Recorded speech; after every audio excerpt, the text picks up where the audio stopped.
know, when I suggested maybe we could use that song today, I was a little half facetious, but how appropriate.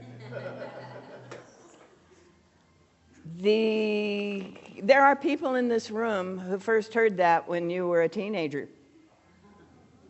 And you were the times that are changing. You were the people who were beyond the parents' command. That was 60 years ago. We have been through a lot of change.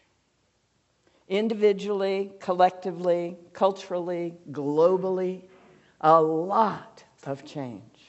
And in fact, those of us who have been tracking human history and experience for millennia, not we've been doing it millennia, they've been doing it for millennia.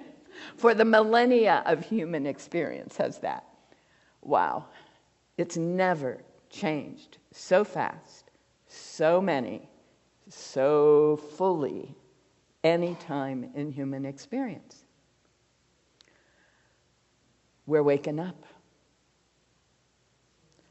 Every time we go through a transition, individually or collectively, we are waking up to a new level of being, a new level of consciousness, a new level of potential experience, understanding, and power.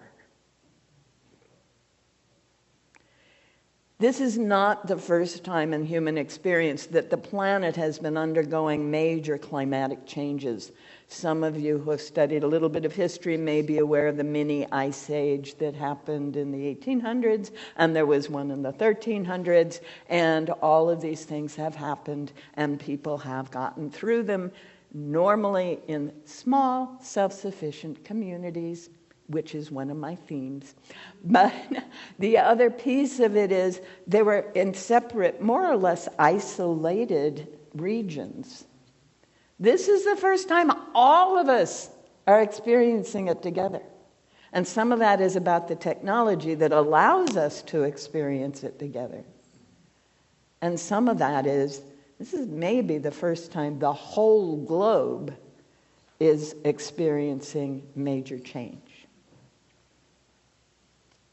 One of my favorite stories is the twins in the womb. It's about 36 weeks in the womb. Well, for twins, it's usually about 29. And so they're in the last couple of weeks. And, well, the fluid, the amniotic fluid, is getting a little polluted. And it's really kind of crowded. There's no room to move. And one of the twins turns to the other one and says, "Do you believe in life after birth?"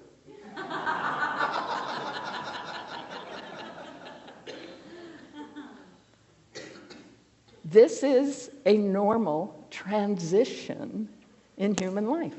Birth.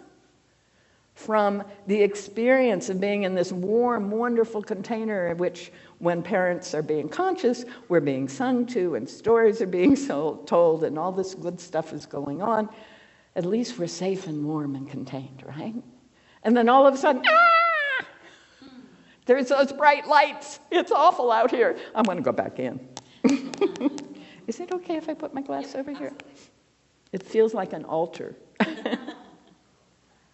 So that birthing process is a very intense transition unless you were born at St. Charles Hospital during the time they were the best birth center in Oregon, where it was warm and dark and people around you loved you and there weren't people coming in with forceps and chemicals right away and all that good stuff.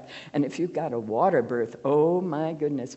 I am of the opinion, as an anthropologist, that we don't have a lot of body here because most human beings were born in the water for several million years. Isn't that interesting? We'll say a few 100,000 for those of you who don't believe. So,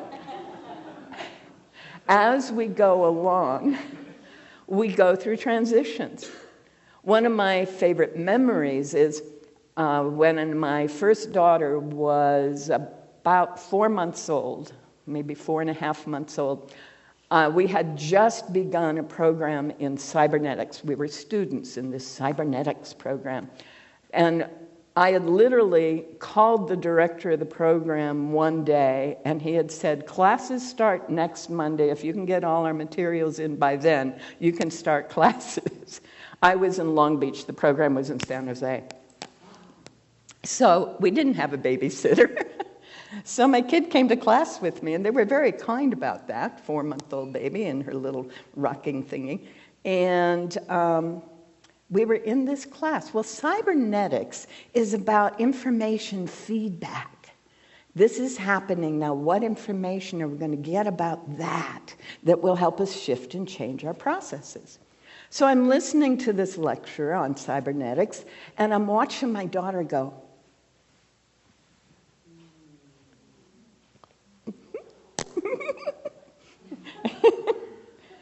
information feedback, as she discovered that she could manage her hands. How fun is that? That was a major transition for that young lady, who is now the director of a family practice clinic in a county hospital and teaching residents and interns, right? That was her opening into, I can be and do something I choose. What an amazing transition, yes? Woo! And she enjoyed every minute of it. And then she figured out how to get around. She hadn't figured out barely even how to sit up yet. But because, no babysitter yet, when we had team projects in someone's living room, she'd come along, and she'd be sitting next to me, and she'd lie down and start rolling around the room, from person to person to person, rolling around on the floor. And she was having a ball. She'd figured out how to go where she wanted to go. And it was like the whole world opened up to her, yeah? If I were to ask you for similar stories, you have similar stories, either your own memory or someone else's that you have observed, yes? All of life is transition. There is no steady state. Don't let any economist fool you. There is no steady state. You have some variation in an acceptable range, or you have destruction. One or the other. Life is a journey. Life is becoming and unfolding. A living system is, by definition, my earring is tapping on this, isn't it? There we go. A living system is, by definition, changing. It can't not be changing. And all of that cybernetic feedback is going on, multiple systems. And the fact that you got your cells to agree with you, to be happy with you, is part of that process. Yes, right? The whole process of using visualization and getting in touch with the cells of our body is a cybernetic feedback system, which is not what I came here to talk about.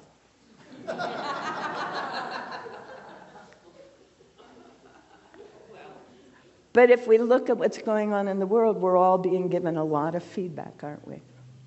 About what has worked and what hasn't worked. And what we have control over and what we don't. And mostly what we don't is what we hear about in the media. So I'm having mic issues today. If I stick it in my pocket, does it still work? Woohoo!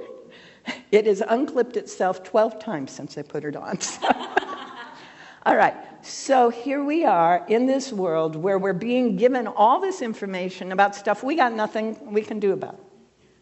Which is why I encourage people who have chosen to be their next phase in their journey to be spirit-focused to turn off the media.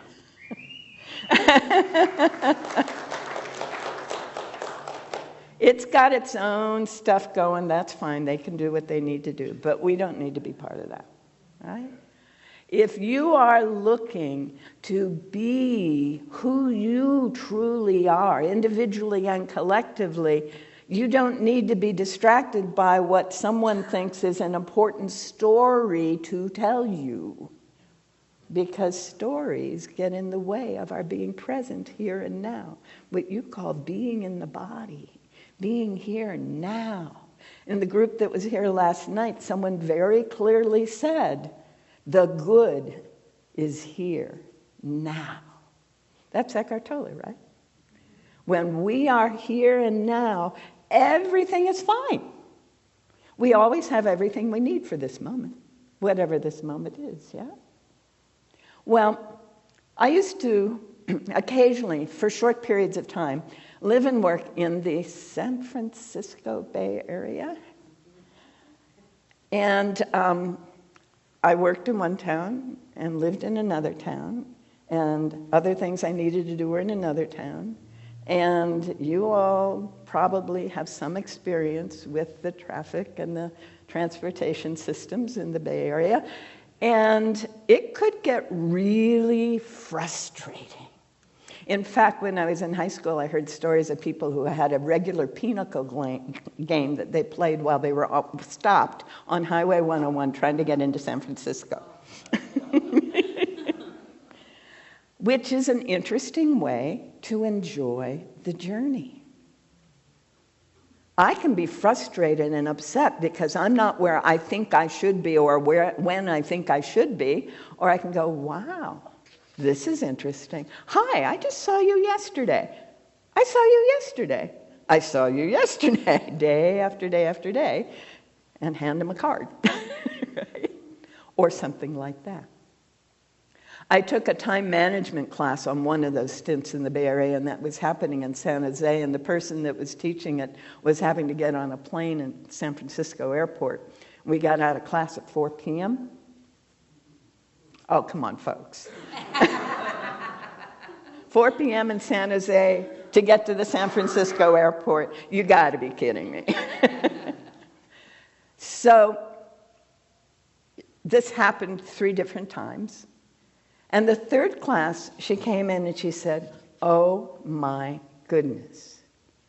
We got out of here and we were at the airport in 45 minutes.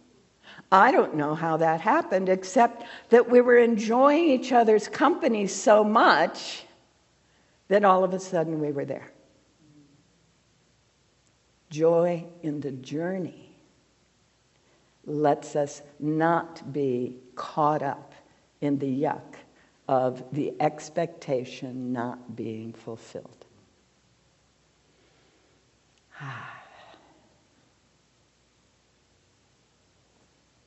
Many of you have been through surgeries, illnesses, and had to go through recoveries from those, yeah?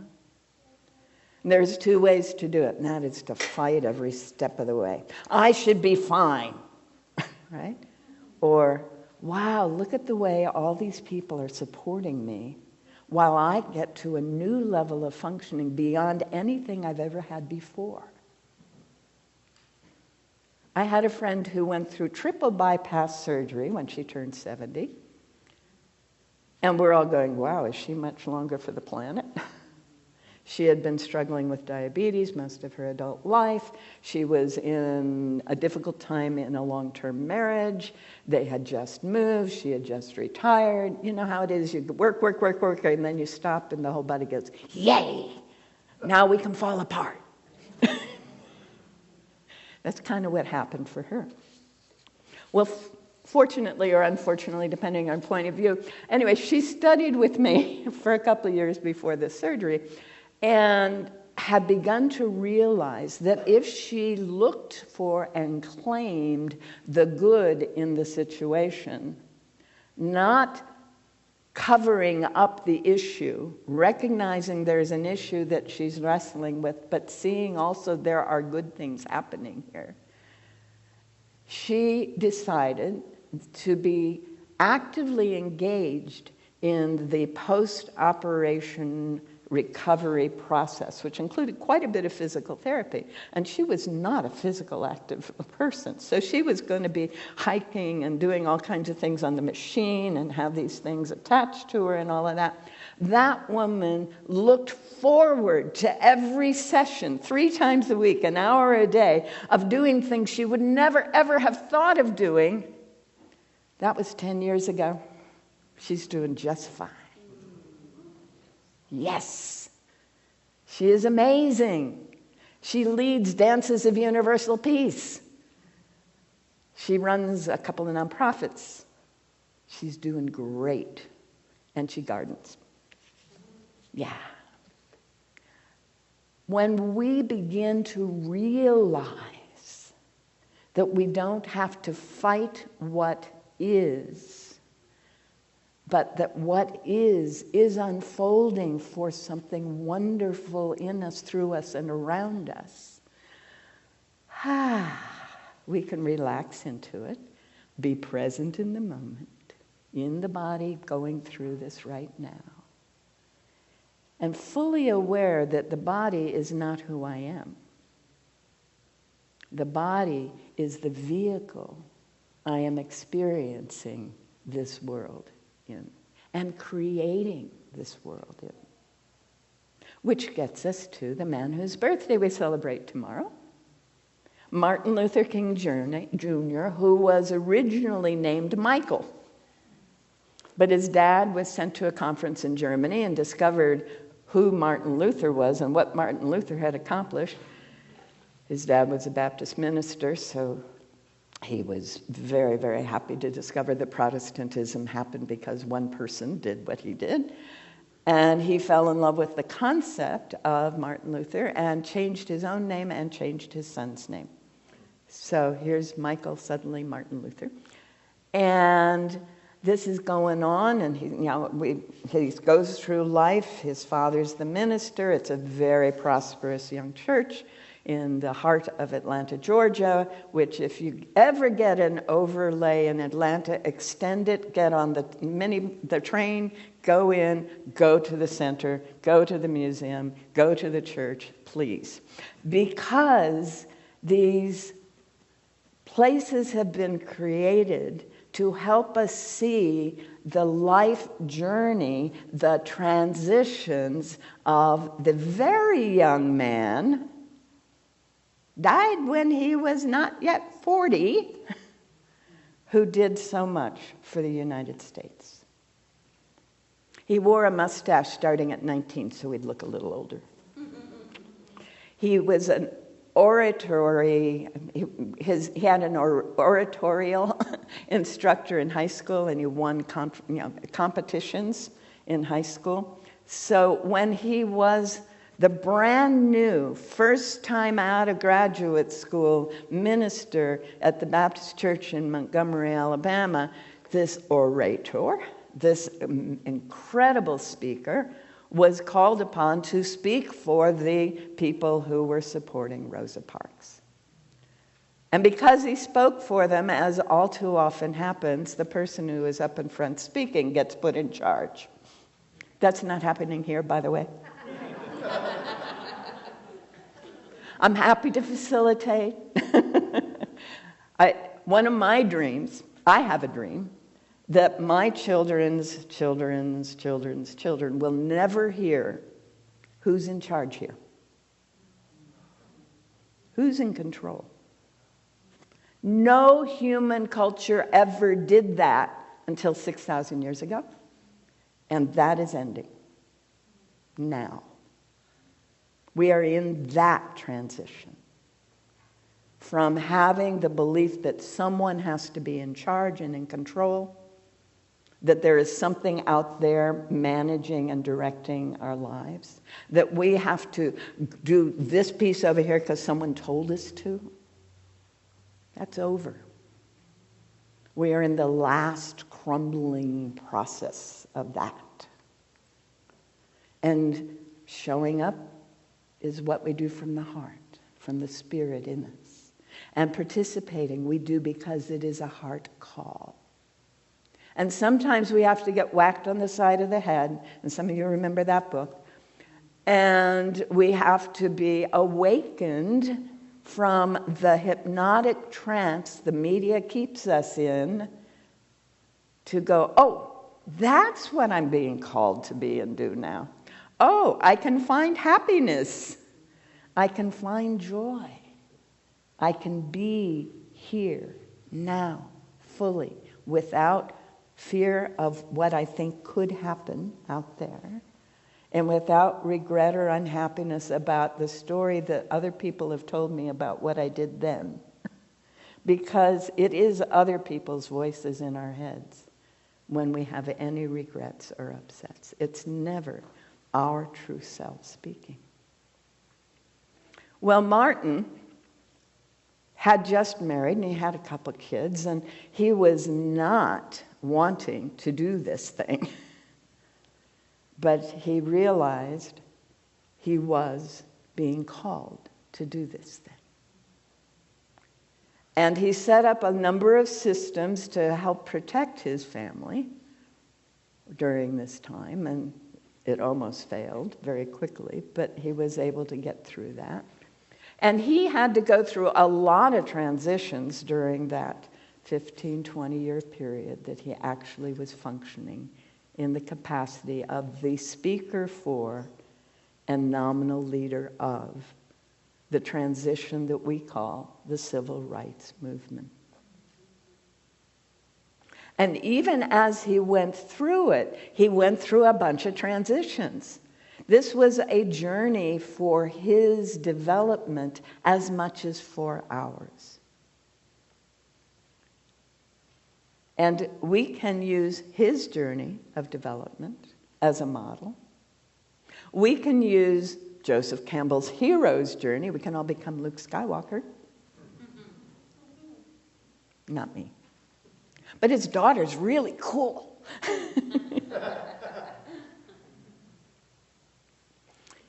Or we can pick a story. The Ramayana in India. Pick the story. Identify with Rama. Don't identify with his wife, though. She's too passive. All the ladies in India tell us that. Identify with Arjuna or Krishna in the Bhagavad Gita. Identify with Muhammad as he's receiving the Quran. Feel that journey. Identify with Jesus, because the New Testament gospel stories are the story of a man developing his understanding of who and what we all truly are. Or identify with one of the Marys. There's 6 of them in the New Testament. We know a fair amount about 2 of them, the Madonna and the Magdalene. And there's a lot more written about them. And that's what happens to most Catholic women. They identify with the Mother Mary and sometimes with the Magdalene. Prior to 1179, women all identified with the Magdalene. But in 1179, the Dominicans declared that Magdalene didn't count. We will all focus on the Madonna. That's kind of interesting in its own little piece. The transitions of history. Ralph Waldo Emerson used to say, there is one mind common to all humanity, and each one of us is an inlet and outlet of the same. And all history is biography, and all biography is history. We can look at history the way the historians have written it, the white European male historians have written it, that says that's battle after battle, king after king, whatever. Or we can find letters and journals that show us that not necessarily so, and there are more and more historians giving us that input. And Barbara Tuchman is one of the best of those. She got 2 Pulitzers for historical documents. A Pulitzer Prize for a history? It tells you how good it was. Her Distant Mirror woke people up, right? So as we look at this life that we are living, how do I want to focus? Do I want to focus on the problem that someone tells me I have to be worried about? There's going to be this weird new administration in Washington. Well, we've been through a bunch of weird new administrations. And frankly, most communities have hardly been touched by what's been going on in Washington. Well, maybe I could keep that in mind when my fear buttons start getting triggered around what's going to happen, right? And one of the things that happens in all living systems, whether it's the individual body, or whether it's a community, or whether it's a nation, or whether it's the planet, is if things get too far out of line, you get outside of this range of acceptable behaviors, you shoot too far out of it, you will fall. There will be catastrophe. There will be chaos associated with that catastrophe, because that's how living systems are. And there's a wonderful guy named C.S. Holling who developed a concept called panarchy to explain that. Not anarchy, but panarchy, everywhere. But what's really cool is that almost every living system, well, not almost, virtually all living systems that go through this process already have seeds in place for what is emerging out of this, which will be functioning at a new range of sustainability. And that's the point in history and human experience that we are now.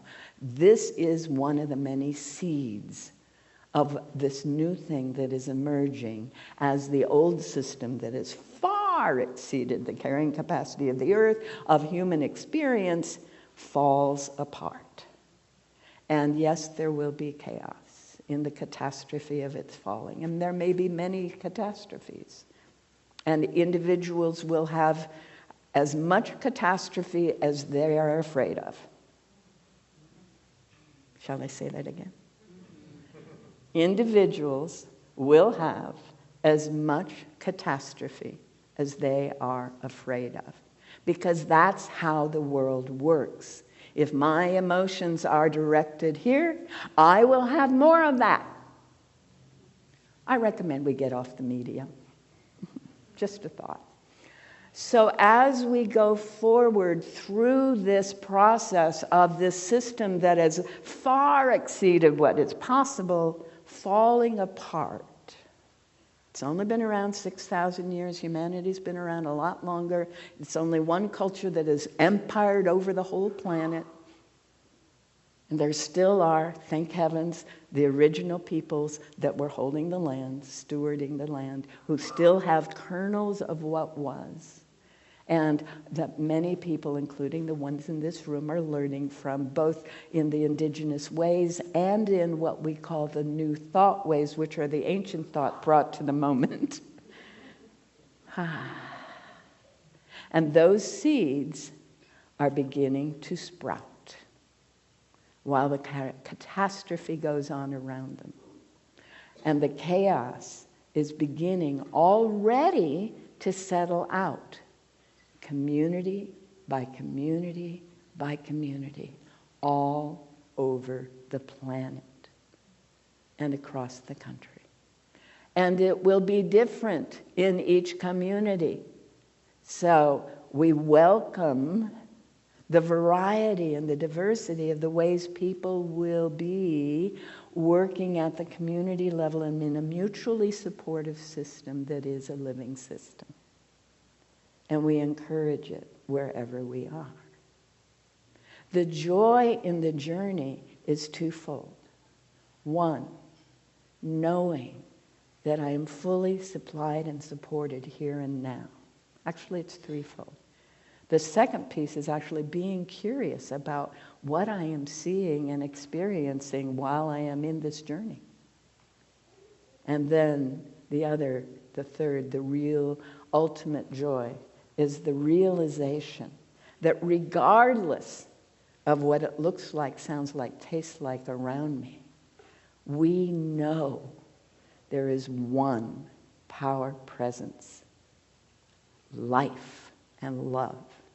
And we are becoming aware fully of that and learning to live as that. No longer God to us, no longer God for us, not even God with us. That's what we have been going through in the last 6,000 years. The idea there's someone out there. But we are moving into the realization that what we have called God is working in and through and as each of us and all of us. And we are recognizing, as we told the children, Namaste.